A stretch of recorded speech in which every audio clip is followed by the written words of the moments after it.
سیاحوں کی جنت کہلائی جانے والی وادی اور پاکستان کے خوبصورت اور پرفضا مقام رمبور شیخانند لوور چترال میں قدیمی روایتی اور ثقافتی جشن بہاراں شیخانند فیسٹیول اپنی تمام تر رنگینیوں اور انائیوں کے ساتھ اختتام پذیر ہو گیا۔ آل قریش ویلفیئر سوسائٹی اور کیلاش ویلیز ڈیولپمنٹ اتھارٹی کے اشتراک سے جشن بہاراں شیخانند فیسٹیول کی رنگا رنگ تقریب ایک ہفتہ جاری رہنے کے بعد اپنی تمام تر رنگینیوں اور انائیوں کے ساتھ اختتام پذیر ہو گئے، جس میں مختلف گیمز کے کھلاڑیوں نے حصہ لیا۔ اختتامی تقریب کے مہمان خصوصی additional deputy commissioner lower Chitral Abdul Salam تھے۔ اس جشن بہاراں فیسٹیول میں بزکشی، نشانہ بازی، کشتی، تیر اندازی کے علاوہ دیگر قدیمی روایتی اور ثقافتی کھیل بھی منعقد ہوئے۔ نوجوانوں کو ان میں ایک انرجی ہوتی ہے، ان میں ایک ڈیزائر ہوتی ہے کچھ بھی کرنے کی، تو اگر آپ انہیں پازیٹیو انرجی نہیں دیں گے تو وہ نیگیٹو کی طرف جائیں گے، پھر وہ ڈرگز میں اور دوسرے غلط کاموں میں لگیں گے۔ تو اس سے اچھا ہے کہ آپ انہیں ٹورڈز پازیٹیوٹی کریں، اور یہ سپورٹ سے نہ صرف ان کا اپنا فزیکل فائدہ ہے بلکہ اس کے ساتھ ساتھ مینٹل فائدہ بھی ہے، اور ان کا دماغ بھی پازیٹیو سائڈ پہ رہتا ہے۔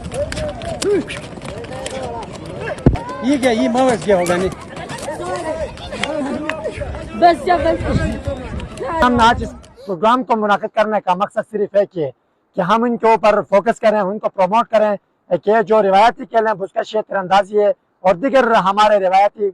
کھیل ہیں، ان کو پروموٹ کریں۔ Additional deputy commissioner lower Chitral نے اس طرح کی مثبت سرگرمیاں تواتر کے ساتھ کرانے پر آل قریش ویلفیئر سوسائٹی کو داد دی اور اس کو کیلنڈر ایونٹ میں شامل کرنے کا بھی اعلان کیا، جس سے علاقے میں ٹورزم کی پروموشن میں بھی مدد ملے گی۔ اس طرح کے جو گیمز ہیں، ایک تو یہ ایک ہیلدی ایکٹیویٹی ہے، معاشرے کے اوپر ان کے اثرات ہوتے ہیں، معاشرے کے لوگوں کے اوپر، اسپیشلی جو ہماری یوتھ ہے ان کے اوپر ان کے ایک پازیٹیو ایک امپیکٹ ہوتا ہے، ان کے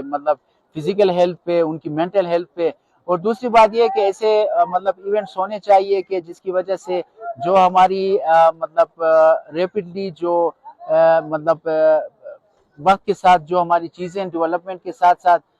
جو چیزیں مخدوم ہو رہی ہے ان کو بھی ہم پریزرو کیا جا سکتا ہے۔ Political adviser M P Chitral lower نے اس طرح کی قدیمی اور روایتی گیمز کو چترال کے مین فیسٹیول میں شامل کرنے کے ساتھ ساتھ ان گیمز کی پریزرویشن کرانے کا بھی اعلان کیا۔ جنرل سیکرٹری آل قریش ویلفیئر سوسائٹی نے ان روایتی گیمز کو ڈسٹرکٹ لیول اور پھر صوبائی لیول تک لے جانے کا اعلان کیا، تاکہ اس علاقے کی قدیمی اور روایتی کھیلوں کو فروغ ملنے کے ساتھ ساتھ ان کھیلوں کے تحفظ کو بھی یقینی بنایا جا سکے۔ آخر میں جیتنے والی اور رنر اپ ٹیموں کے کھلاڑیوں میں ٹرافیاں اور میڈلز بھی تقسیم کی گئی۔ اشتیاق چترالی، سنو پختونخوا، چترال۔